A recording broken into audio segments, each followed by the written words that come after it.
明确的指标就是晚上录我自己睡眠打呼的声音就已经变得非常小，没有到大声或是超大声，所以可以明确证明说它的确是非常有效解决的一个方式。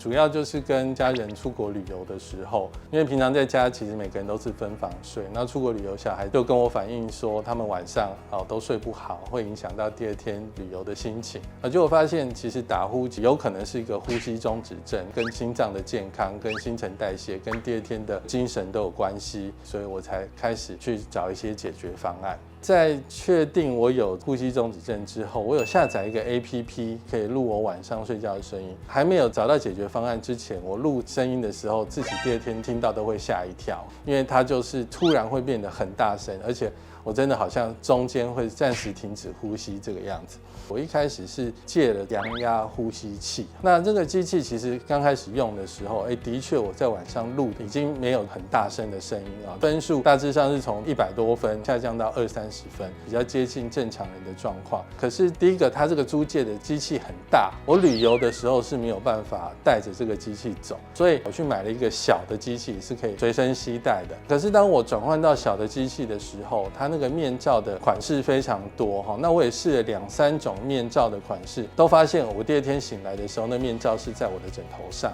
不是在我的脸上。显然就是我在熟睡的过程当中，它带给我一些不舒适的感觉。那后来我有去医疗诊所，有一些医院有一个睡眠专科。他们给的解决方案是用一种手术的方式。初期的话，他是开了一个鼻腔的喷剂，看看是我这个鼻子里面发炎的状况，如果能够缓解的话，是不是睡眠呼吸中止症也可以获得一个解决。那第三个，他希望我能够减重，体重也会影响到呼吸中止症的现象。那我觉得这个过程太漫长，喷了那个鼻腔喷剂几次之后，也没有一个比较明显的改善，所以我就没有走那条路。再来的话，我做了一个口腔内的一个雷射，它是运用热感应的方式去让我嘴部里面的肌肉能够收缩，不要影响到我的呼吸。因为那过程其实不太舒服，然后因为要做很多次，即便有效，可能在半年、1年之后还要再重复做同样的事情。那我觉得这可能也不是我要的方向。中间当然还有小的这个什么把嘴巴贴起来把枕头垫高这些我都试过。晚上录音的时候就发现其实没有什么效果。后来才经由网络的搜寻，发现止鼾牙套刚好其实这边有一些蛮不错的成功案例，所以我就